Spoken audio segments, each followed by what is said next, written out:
you have a real estate. Correct. You own some houses. A big misconception is that my wife automatically gets it. So you'll have a husband who's on the title alone, and then he's expecting his wife to just automatically be on title. That's not the case. If you have 2 children, those children will automatically be attached to that property, and that woman or wife whose husband just passed away will not be able to sell that property. This is how dangerous it is. This is how hard it is. The state will take it over and sell it. The state will take it over and sell it. Yeah, let's say taxes are not being paid. Right. These kind of things, right? So that's one of the worries. That's one of the worries. Second worries is that there's no planning. And I mean, maybe jumping ahead, but there's no planning on the transfer of generational wealth. আমরা অনেকেই সম্পদ করি. We buy a house, buy cars, buy jewelries, stock থাকে আমাদের, retirement 401k থাকে, রথ IRA থাকে, অনেক কিছু থেকে থাকে। কিন্তু আপনি কিভাবে জানেন আপনি সুরক্ষিত? আপনি বর্তমান আছেন, কিন্তু আমরা ধরেই নেই যে কোনো না কোনো একদিন আপনাকে চলে যেতে হবে অনেকগুলি কারণে। হয়তো স্বাভাবিক ন্যাচারাল ডেথ হতে পারে, or in immigration case somebody could be deported. তখন আপনার এই যে সম্পদ, এই ব্যাংকে রাখা অর্থ, 401k, stock, cash, jewelleries, any assets, কি হবে সেই সব সম্পদের? এটি নিয়ে আজকের অনুষ্ঠান, এবং এই অনুষ্ঠানে today joining me Affar Baksh. He is an attorney. Welcome. Everybody, thank you so much for having me on. I'm glad that you are here. It's a different type of program, but I think it's so important that people to know what, who, when, and how you can end up losing everything that you have built with years of hard work. So I am going to ask you some questions.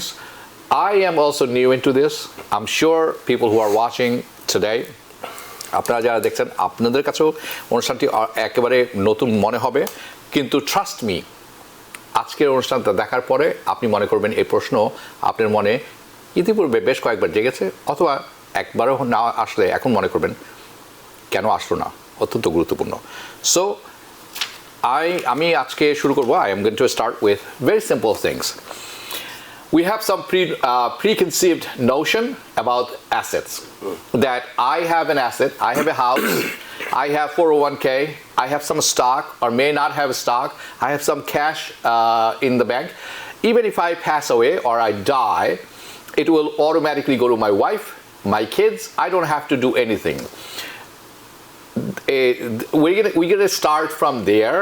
However, there are more things I'm going to add as we go on and progress with the discussion. Let's start with this. Is this accurate? If not, why and what's happening here?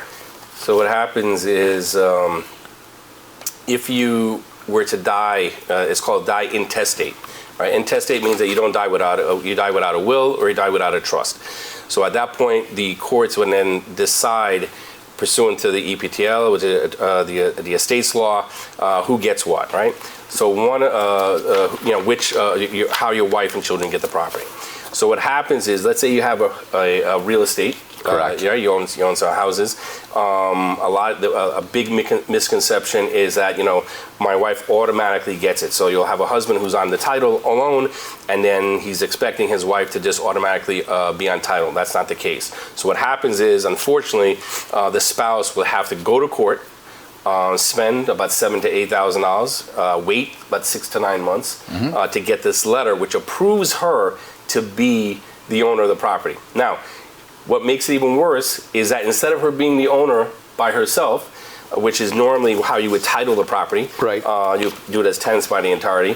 She is now tied to her children, because the intestate law says that she gets half plus $50,000, and then the remaining children get it pro rata, meaning equally. So now she's tied to these children for the rest of her life. She cannot sell until she gets those children permission. So you're telling me, after spending about 10 grand and 6 to 8 months running around in the court, after somebody's husband passes away, in this case scenario, she gets the ownership of the property. Half. But if you have 2 children, those children will automatically be attached to that property, and that woman or wife whose husband just passed away will not be able to sell that property. This is how dangerous it is. This is how hard it is. Now, in other cases, we hear that if you, in some cases, that if you don't do anything, don't act on it, you just explain that you don't get that property, you have to go to the court. And if you don't do it, we hear sometimes horror stories such as the state is going to come and take it. Is that so? So there's a thing called escheatment, right? So I don't have the exact law on that, but over a certain amount of years, if no one claims that property, the state will take it over and sell it.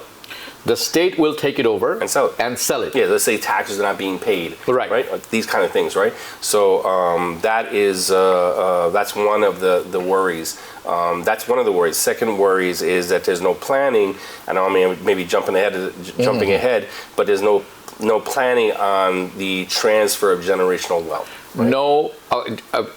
No planning of transfer of generational wealth. Right. I mean, this is a heavy word. I'm going to skip some part of it. So explain to me in layman's term, because I have so many other questions here. So let's say you're not doing any kind of estate planning. You die without a will, without anything, without a trust, right? You're unable to transfer the property free of some taxes, right? So taxes, that's probably going to be another session just on it. But just so you know, if you're able to do this trust, you get what's called a stepped up in basis. So let's say you bought the property, which is common. Many of our Bengali community have bought the properties 20 years ago. They bought it for $500,000, now worth $1 million. Your children, when they sell it, will owe about $100,000 in capital gains tax. So if you die without nothing, they have to pay. A person dies without a will or a trust. We're going to come to will and trust a little bit later. Then you bought a property, or I bought a property, and that's $500,000. Now, with the passage of time, it's $1 million. My children gets it, and they decided to sell. And then when they sell it, there is a tax. What is it called? Capital gains tax. The capital gain tax, just like stock market, and that's $100,000 in this scenario. I want you to which could be avoided. Which can be avoided if we're coming to the end. Exactly. All right. So there are many misconceptions that we're going to talk about. That the property automatically goes to your wife, which is not true, and kids. You just talked about it. If you, I don't want to talk about this one. I'm going to talk about this a little bit, but let me just touch on this. There are people who are undocumented, living here 30 years, 20 years, 50 years, not 50 years, 20, 30 years. What happens to their property if they don't have a will or a trust? Yeah, that is, they're in a bind, right? So what I have been planning is that we've created a trust, right? And then we put let's say a family member who is a U.S. citizen as a trustee, and then I advise on one of the terminology that we're going to go through today, a trust protector.